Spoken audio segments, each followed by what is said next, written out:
ના થોડો કેમેરો પાછળ આવી જાવ તો આમ થોડા ક્લિયર રાખો ये हाथ में उनको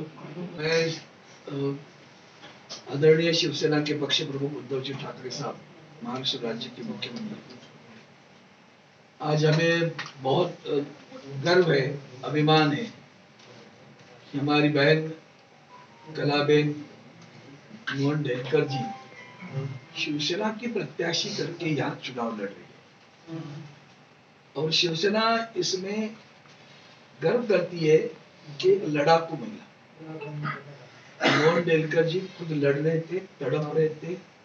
किसके लिए तड़प रहे थे? अभी अभी अभिनव ने जिस ढंग से कहा कि आदिवासी भाई हो, नौकरी वाले लोग हो, इन सब पर अत्याचार होते रहे और कुशासक काका यहाँ बैठा है तो सभी पर अत्याचार कर रहा है और वो कुशासन से निकलकर जन के, जब लोकतंत्र की बात आती है, जनतंत्र की बात आती है, तो हमारी बहन ने घोषणा पत्र में पहला मुद्दा यही तो उठाया है कि मैं विधानसभा की मांग करूंगी कि यहाँ दानव में विधानसभा की होनी चाहिए ताकि लोगों का, जनतंत्र का उसका सम्मान रख जाएगा और लोग जनप्रतिनिधियों को अपने लोगों की समस्या निराकरण करने के लिए अधिकार प्राप्त होगा। वो अधिकार ही यहाँ से छीन लिया गया, जो मर्जी आए वो कर रहे हैं यहाँ।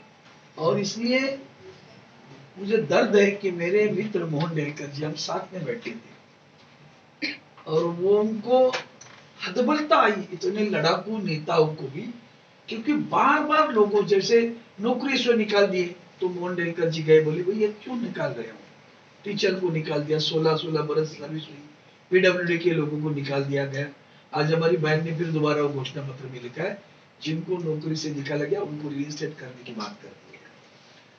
सिर्फ ये चीजों को लेकर विकास की बात करते रहे और मांग करते रहे, लेकिन ये जो कुशासक यहाँ बैठा है उनकी वजह से इस पूरे प्रांत की, पूरे प्रदेश की, दानव की प्रगति, विकास, मुझे दर्द है। मैं आदरणीय प्रधानमंत्री से पूछता हूँ, आप तो कहते हो सबका साथ, सबका विकास, सबका विश्वास, तो क्या हमारे मोहन डेलकर जी का साथ नहीं चाहिए था? क्या हमें दानव का विकास नहीं चाहिए था? क्या आपने हमारा विश्वास प्राप्त किया? अब इतनी हालत है कि आपके पास कैंडिडेट भी नहीं है। जिस बच्चे को हमारे मोहन जी ने बड़ा किया, उसको उपाध्यक्ष किया, ये भी तो एक गंदे संस्कार हमारे दानव में आ रहे हैं। और इसलिए हम शिवसेना की तरफ से आए, मैं सांसद था, मैं केंद्रीय मंत्री भी था, क्योंकि कॉमन मिनिमम प्रोग्राम, उस प्रोग्राम पे हम लोग इकट्ठे आए हुए, न कि किसी पार्टी ने, हमने ही नहीं, तीनों में से किसी ने अपनी आइडियोलॉजी नहीं छोड़ी। हमने अपनी आइडियोलॉजी नहीं छोड़ी, इतना ध्यान में रखना, हमने नहीं छोड़ी आइडियोलॉजी। और कोई आइडियोलॉजी की किसी का हक नहीं बनता कि ये कि हमारा भी हक है, तो आइडियोलॉजी हमें बने रखी है और लोगों की समस्या का निराकरण करने के लिए हम इकट्ठे आए, वो कॉमन मिनिमम प्रोग्राम लेकर आगे बढ़ रहे हैं। આજે આ ઉપચુનાવમાં જે ઘોષણાપત્ર જારી કર્યું છે, આજે આપણા લોકલાડીલા નેતા આપણા મોહનભાઈ ડેલકર જીનો 8મા મહિનાની આ પુણ્યતિથિ છે। દુઃખની વાત તો છે જ, સાથે સાથે આ ઘોષણાપત્ર પણ અમે જાહેર કર્યું છે। આ પ્રદેશ માટે, આ ઉજ્જવળ આ પ્રદેશનું બને એના માટે જે એમની લડાઈ હતી, એમનું બલિદાન હતું, તે યાદ કરીને આજે અમે આ ઘોષણાપત્ર જાહેર કર્યું છે। જે એમના મુદ્દા હતા એ જ અમારા પણ મુદ્દા છે। ખાસ કરીને એમાં અમારા વિધાનસભા અહીં આપણી મિની એસેમ્બલી આવે, ફૂલ ફ્લેજ એસેમ્બલી આવે, એમના માટેના મોટામાં મોટો મુદ્દો હતો।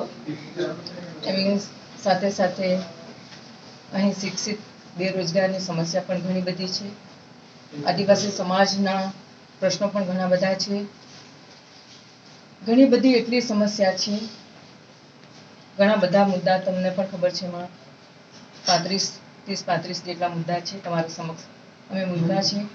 બધા જ બેઝિક મુદ્દા આ પ્રદેશના હિતના છે મુદ્દા। એમને એક શ્રદ્ધાંજલિ સ્વરૂપે આ મુદ્દાની અમે ઘોષણા કરી છે.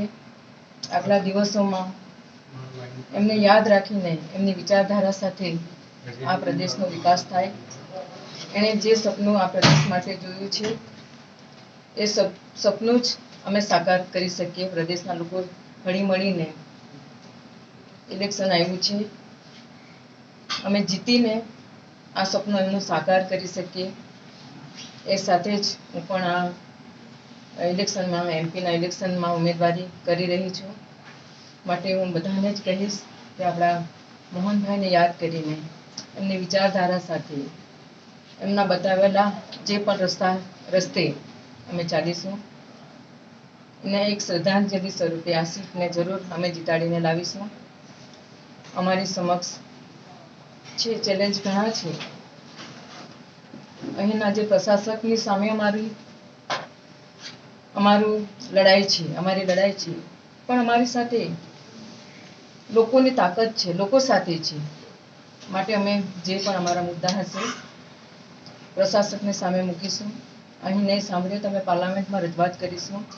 वैसे आप सब परिचित भी होंगे, आज मोहन भाई की 8वीं मासिक पुण्यतिथि है।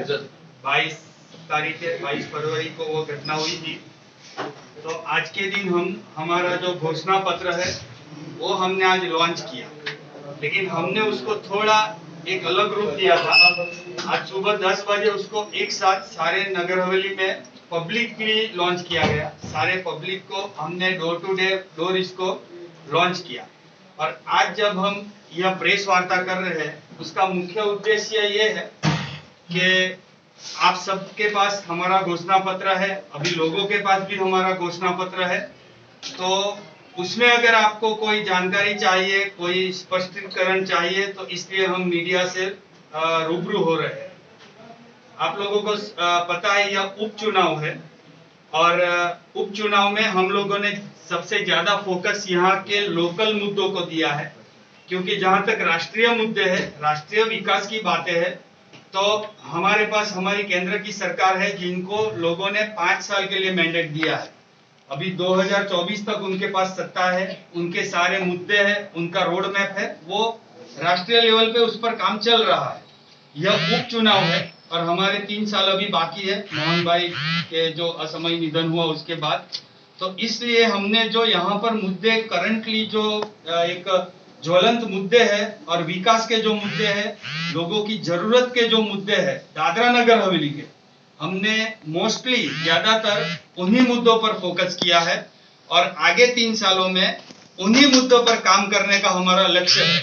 આજે 22 ઓક્ટોબર આજે 8 મહિના થયા છે મારા પિતાજીનું નિધન થઈને.